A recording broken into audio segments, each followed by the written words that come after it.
Hi everybody, my name is Adrian. I'm 31 years old and I am a gay man. 13 years ago, I graduated from high school and left home to start college.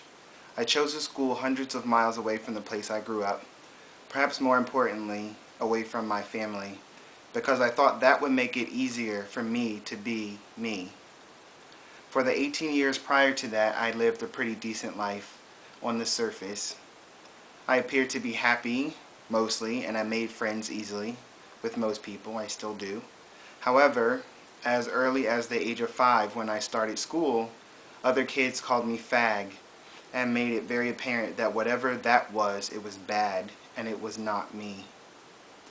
It didn't take very long for me to figure out that the word was used to put down boys that liked other boys or who seemed to. And when I realized that, knowing all my life that I did like other boys, I immediately, if subconsciously, decided never to admit to anyone that I was a fag. So yeah, I seemed okay on the surface to all except perhaps my family, who received the full force of my anger and hurt during my teenage years. Luckily, some might say I didn't actually get physically bullied for being gay after that first year of school. If I did, I've buried it in the recesses of memory and I don't recall those events at all. But the psychological damage was still done and haunted me for years afterwards, as the fear that someone would find out intensified. My church taught me that I was sinful, that something was wrong with me, and that I would burn in hell if I didn't change. Believing not only that my friends and family couldn't love me, and also being told that God didn't love me either, was perhaps one of the most harmful things about my upbringing. I never actually attempted suicide, but I did obsess over it constantly, over which method might work best, about what would happen afterwards, about whether to leave a note. Thankfully, I also obsessed about all the things that I wanted to do later in life, and that obsession with possibility won out. In college, I let my guard down and found myself in love with a friend. I was devastated, became severely depressed, and failed half my classes in the second semester. I somehow found the willpower to seek counseling on campus, and that helped me get through. Just having someone to talk to about all the pain and hurt was really helpful. Slowly, I let other friends in on the deep, dark secret of my life, and having a close circle of friends in whom I could confide kept me going. Today is October 11th, 2010, celebrated as National Coming Out Day in the US and elsewhere. Almost exactly 12 years ago, in the year after I began coming out to my friends in college, I was on my way to my first ever public gay event in Erie, Pennsylvania. I think it might have been a National Coming Out Day rally, actually.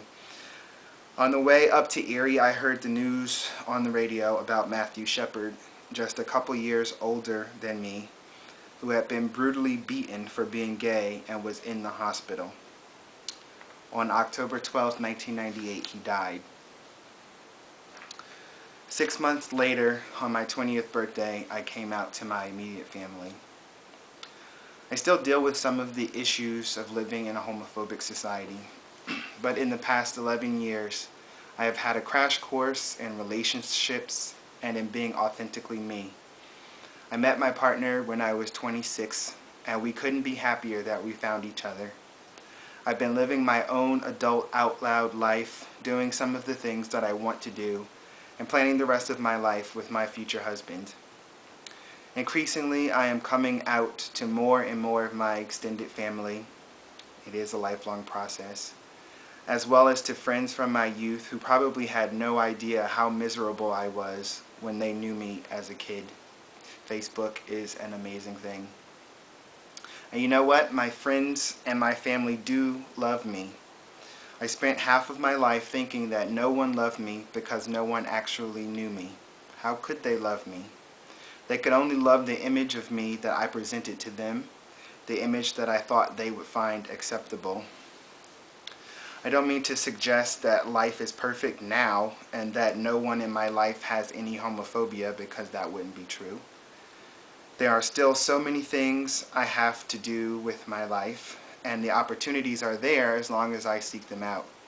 My point is that life is so much better now than it ever was when I was a sad, closeted, and depressed teenager.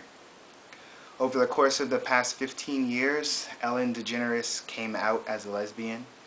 Will and Grace featured openly gay characters. Youth across the country started coming out younger and younger. Several states have opened civil marriage to same-sex couples. And many religious communities have struggled on the path to full inclusion and acceptance of lesbian, gay, bisexual, and transgender people. Things are getting so much better. True, I can be impatient about it all, but things are changing, and I wouldn't have witnessed any of it if I had ended my life. I didn't expect to live to be 20. Now, I'm 31 and trying to figure out how to live forever. I never thought I would be so happy that marriage would be available to me, at least in some places. That I might one day hope to start a family, perhaps. And that people would love me for being me, not the person they imagine I should be.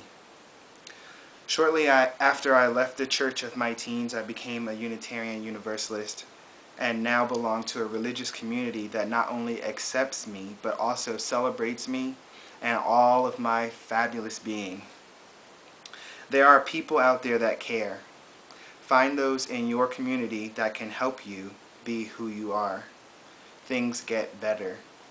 And someday, when you find that happy place where you can be who you are, you can become an example for others and help create a society where no one, regardless of his or her situation, feels so alone that they find suicide to be the only way out.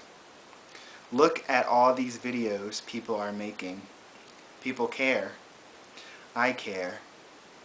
Things will get better. So much better. I hope that something in my story resonates with you. Perhaps something I have shared resembles something going on in your experience. If it does, remember that I made it, and I'm happy. You can be too. Peace and love to you all. Ciao.